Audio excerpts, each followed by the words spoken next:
everyone, my name is ZeBirdBrain and today we are talking about lip sync.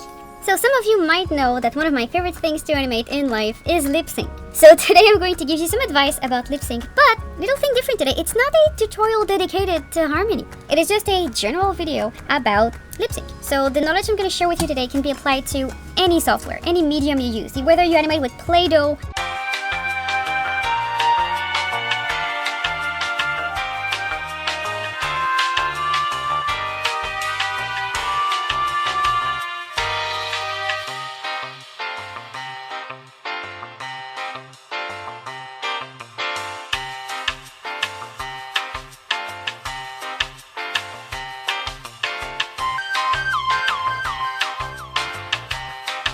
pastas, pen and paper, or any kind of software is gonna apply. These are some tricks that I learned myself when I was doing paper animation, okay? And the tips I'm gonna give you are perfect if you're starting out. So some of the advice I'm gonna show you, you might not see very experienced animator doing them the way I'm gonna teach you, because when you're like 10, 20 years into the industry, these things just come naturally. It's second nature because you think about them in your head, but you might not need to plan it just as much as I'm gonna show you, okay? So this is going to be a multiple video series, and today we're not even going to draw any mouth.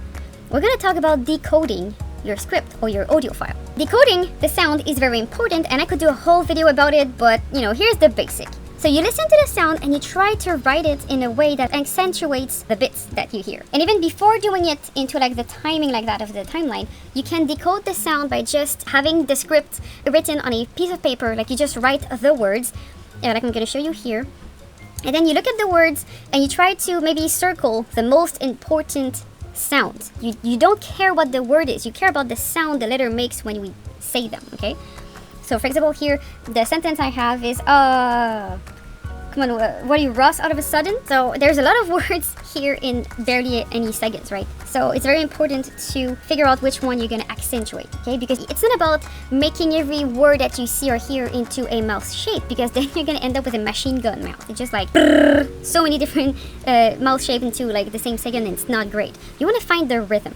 Okay, so usually I would look at the sound and I would write, is this important? How is the intonation? Is it loud? Is it whispering? So I would also indicate kind of like if there was like a crescendo, like the sound getting louder or less loud, just to indicate the dialogue like that.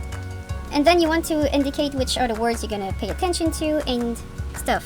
So it's not about the words, it's about the sound they make. Once this is done, you can actually start to decode the sound. And by decoding, I mean listening to the sound and trying to find the beats to the frames. To do that, there's many ways. You can just load the file in any media player you have on your computer, or if you're in Harmony, you can just, scrub your timeline by activating this little speaker here and playing with the needle in the timeline. You can also double click on any sound file, and you're gonna have this sound element editor, which is gonna allow you to see the sound into more details and stuff. And then if you have your sound, you want to be able to draw what you hear. Not with mouth shape, just the phonemes, like what you hear, like this sound. In Harmony, I'm doing it with an annotation column. If you don't know what an annotation column is, go check out that video about annotation columns. And if you don't have Harmony and you're using another software, worry not, it's fine. I will give you a little Excel sheet that you can print or print screen, whatever you want, and you'll be able to draw your phonemes on this. It'll be into the description below, you can just go get it. And then what you want to do is you listen to the sounds and then you write what you hear, not the word, the sound. So when I did the decoding for this, I listened to the sound, and here it said, so there's a big ah and a C. The C is really important because it's a hard consonant, so it's come on. So it's very, very important. Then you have an M that is also very important, so come on. And then you really want to indicate those. And you want to look at what frames they appear, and this is what you hear, okay? But then, when you do the animation, when you do the mouth shapes, here, if the C sound is at frame 95, as you animate, you might want to put it 1 or 2 frames before, because the eye needs to be tricked. So if you put the mouth exactly to the sound, sometimes you're going to look at your animation and be like, it sounds off. And that's because your eye didn't have time to process, because our brain and our eyes sometimes they're not connected together that well, right? So even if the C sound is at frame 95, sometimes into the animation you might want to have the mouth shape change 1 or 2 frames before. Now, this is not a hard rule, it really depends on the scene, on the action and stuff, but usually you might want to think about it before. And then this is going to help you try to identify the sound, because the words, sometimes you have many words, but you cannot show all of them. So you need to find a rhythm. So the lip sync is about having the good rhythm between open and closed mouth shape. So the vowel here is a very long vowel, so I'm gonna have a very wide mouth. And then the consonant is very important because this is when usually the mouth is going to be closed on a distinct shape. So wide, closed, maybe a little O here for opening the mouth a little bit, then it closes again. So since you have a very hard close here and another close here, you don't want to have a big wide open mouth. Usually you want to have it more of like a rhythm. So very wide open, close, and then wide open. So you have to give it a rhythm. That's what I mean. And then you just keep listening and you write the letters. So you can look at 5 different animators that do 5 annotation columns differently for their lip sync. Okay, everybody has their own style and stuff. And this is something I used to do a lot more when I was learning how to animate. Nowadays I need it a bit less. But I swear, each time I do it, it just makes the animation that much faster. But sometimes when we work on a series, we don't have time to do this. And if the series is easy enough, we just eyeball it and it's fine because we have experience. If you are starting out, I can't stress it enough. This is so useful. I used to do this like all my first years of learning animation.